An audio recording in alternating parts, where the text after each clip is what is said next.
Hey there guys, what is going on? It is a very exciting time to be not just a Call of Duty fan, but actually a first-person shooter fan. We do actually have the Season 6 patch notes for Cold War, which is a very, very exciting thing. I love talking about the patch notes with you guys, and we are going to be going through them in just a second here, but take a look at this.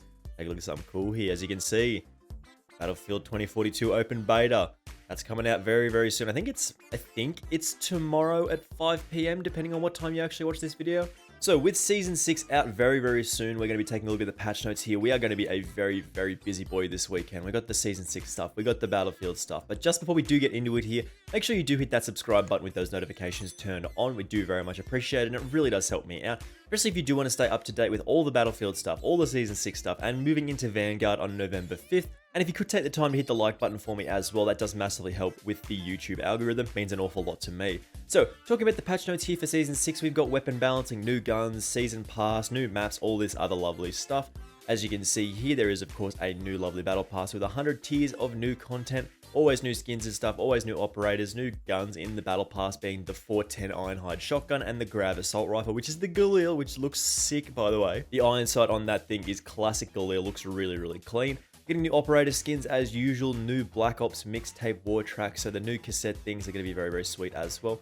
Getting 5 new total weapons throughout the season, including the Battle Axe, which I think is a cool addition to the game. We might actually unlock that one and just start swinging it around. The Lapa SMG, the 410 Ironhide Shotgun, the Grav Assault Rifle, and the Hammer and the Sickle. New melee weapons is kind of weird, but, you know, what are you going to do? New weapon challenges, of course, new prestige levels, as you can expect. There is prestige weapon shop blueprints. If you've not actually been unlocking these with your prestige keys, make sure you go check them out, because they do offer some pretty cool stuff.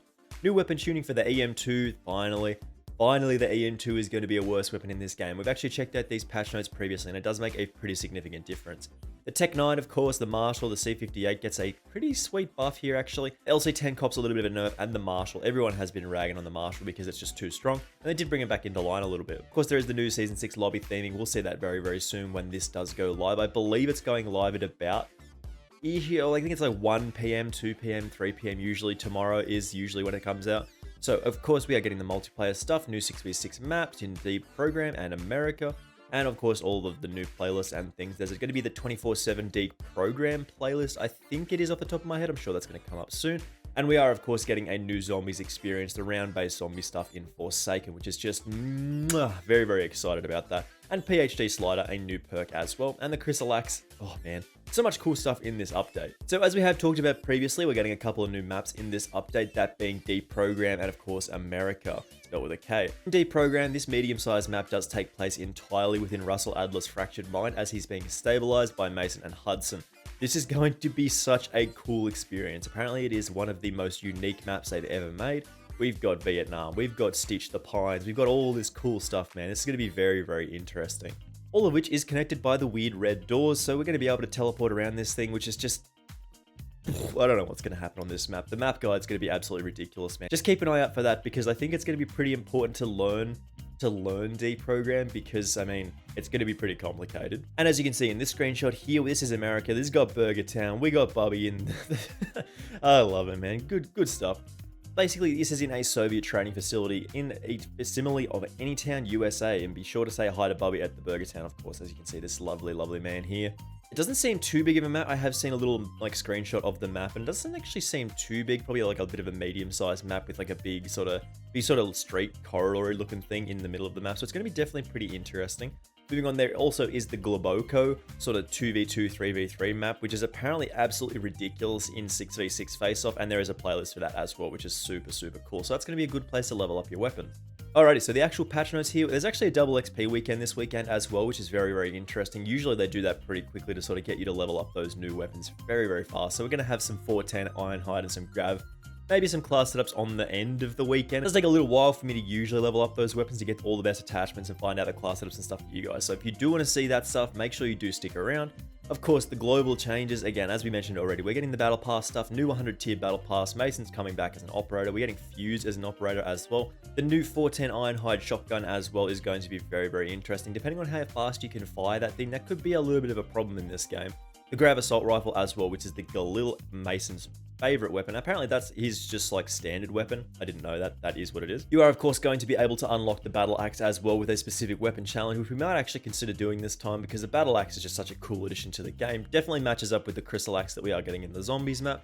You can unlock the Psy via a weapon challenge, the EM2 via a weapon challenge, and the Tec-9 via a weapon challenge as well, which is really, really neat for the people who didn't get it in the battle pass. Now, what we are here to talk about today is, of course, the weapon tuning. This is pretty exciting stuff because they are actually bringing some of these weapons back into line. Now, the assault rifles, the EM2 has its reduced damage from 48 to 42. Now, I think off the top of my head, this is still going to be a 3-shot kill, similar to what we actually said we should do ages ago. Remember how we made that video that was like, this is what I'd nerf to the EM2? I'm pretty sure this is what this is. Basically, with a standard no task force barrel, you're going to get 42 damage per bullet, which is not a 3-shot kill at all. And I believe if you do put the task force barrel on it, it'll take the damage to about 45, 46-ish. And if you do get a headshot with the EM2, the multiplier is 1.4 times, which does equal, of course, 150. So again, 3-shot kill with the EM2, but you do have to get a headshot, which is still a nice little boost. They've increased the vertical recoil on the first bullet fired, so we're actually seeing some recoil to this thing, which is very, very nice. I've been calling for that since the gun did come out. Even with the task force barrel, super easy to hit shots. So this is going to be changed a little bit here. They've removed the 7% fire rate penalty from the task force barrel, which is actually quite interesting. I'm not sure why they felt the need to do that. Maybe the TTK value dropped too low with that combination of that like weird 3 to 4 shot kill thing and then the fire rate as well. So maybe they just dumpstered the gun, so they're actually taking this off, as well as the horizontal recoil control penalty from the task force barrel from 15% to 25%. So we're actually going to see a little bit of horizontal sway with this thing, which is actually very, very beneficial because I mean, this thing has had no recoil for the longest time. The C58 has received a fairly interesting change. This is like super weird, but it actually is very, very beneficial for the class setup that I have in my head. I've been hearing good things about the C58 in the comments, and we've added 12% horizontal recoil reduction to, of course, the STANAG 60 round drum mag, which is really, really weird. Why would they do that? They also added 8% vertical recoil control reduction to the same magazine attachment, which again, basically we're going to be able to set up our class without an underbarrel, but we're going to be taking the larger magazine instead. So that's going to be quite interesting with this thing. I've heard good things about the C58, so we're going to have to check this out. Tec-9 did cop a nerf as well, which is again, very, very cool here. You love to see that, man. I didn't think the Tec-9 was egregiously overpowered, and I feel like they didn't actually need to swing the nerf bat that hard at this thing, but they did actually increase the effective damage range penalty from the burst repeater muzzle from 15% to 33%, making it a little bit worse at the burst fire mod, and then actually changing the KSP 45. They want that to be the premier burst SMG. But again, Tec-9 here, actually making the burst fire thing on this worse is actually a good thing. And then they have reduced the ADS speed a little bit, reduced the sprint to fire speed a little bit, and then reduced the weapon switch speed a little bit. As people were using the Tec-9 as their secondary weapon, they'd use the EM2 and they would use the Tec-9 and they'd switch between them. Absolutely disgusting. So this is going to slow that down a little bit. I have seen people complaining that they didn't touch the damage, they didn't touch the fire rate on the fully auto thing, but with the fully auto barrel, you can only get a 3-shot kill if you do get a headshot, which I think just adds that element of skill. When I've been using the Tec-9 recently, I haven't felt like it's been super broken. Like, you'll get occasional kills where you do get 2 body shots and a headshot, and you'll feel like, oh, that was disgusting. But for the most part, you can actually get outgunned if you're only aiming for the chest. So this is not too bad of a change. I do think the Tec-9 is a little worse than it was previously. Then we do have the KSP 45, as I mentioned previously. They want this to be the premier burst SMG in this game. And with this change, this thing's going to be an absolute demon again. They've reduced the headshot multiplier from 1.4 to 1.33, which is a little bit of a nerf, a little bit unfortunate, but not too big of a deal. But they have increased the damage on the task force barrel with this thing to 8%, meaning we just get a little bit more consistent one burst kills with this thing, which is actually very, very strong. For some reason, they reduced the headshot multiplier on the LC10, a little bit of a weird change, I'm not sure why they did that. And then the Marshal, the big bad boy, has been getting like absolutely terrible recently. Like, this is like one of the worst feeling guns in the game to get killed by, but it absolutely feels ridiculous to kill people with it. They've reduced the maximum damage range from 5 meters to about 4 meters, which again, necessary change. Reduced the firing speed a little bit, which is something that kills that quickly, it's not too big of a deal. And they've increased the range penalty on the Dragon's Breath attachment from 8% to 25%, so that's a pretty significant nerf there. That's what we like to see. We probably needed to see that for a little while now. And the bonus damage from the Dragon's Breath is now reduced at ranges beyond 6 meters. So again, you're going to lose that extra damage after 6 meters, which is actually very, very cool. And then the extended barrel actually does sort of change that number as well. It pushes it out a little bit further. But the maximum bonus damage has been reduced from 40 to a maximum of 24, so you're losing a little bit of damage anyway, which is actually very, very nice. And for all shotguns, increase the effective damage range bonus from the Ranger barrel attachment 30% to 33%, which is a weird little increase. The Hauer 77 added a slightly longer visual shake after firing, is kind of weird.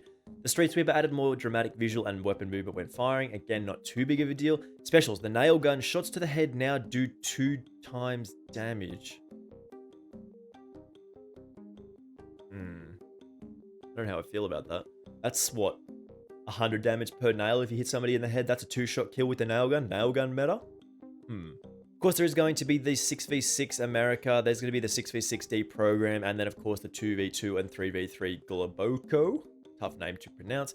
But in the 24/7 playlist, we are getting deprogrammed. 24/7 playlist of Face Off Globoko, which apparently is absolutely insane. Nuke Jack 24/7 is just super, super exciting.